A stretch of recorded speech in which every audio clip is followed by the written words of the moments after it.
আজকে আমরা দেখব এক্সেলে কিভাবে অ্যাভারেজ ইউজ করতে হয়। যেমন এখানে যে কোনো একজন ব্যক্তির 12 মাসের ইনকামের ডাটা দেওয়া আছে। জানুয়ারি মাসে 1000, ফেব্রুয়ারি মাসে 7000, মার্চে 13000, এভাবে 12 মাসের স্যালারি বা ইনকামের তথ্য দেওয়া আছে।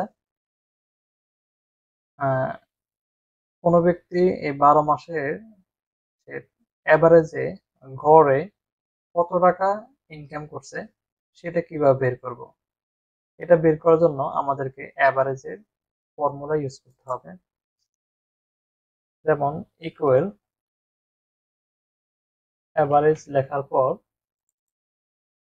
যদি সবগুলো সেল আমরা সিলেক্ট করি, এরপর এন্টার চাপি, তাহলে অ্যাভারেজ সংখ্যা বের হবে।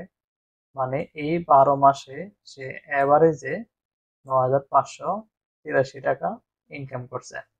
তবে এক্ষেত্রে একটা বিষয় খেয়াল করতে হবে, কোনো মাসে যদি 0 টাকাও ইনকাম করে তাহলেও সেটা অ্যাভারেজে কাউন্ট করবে।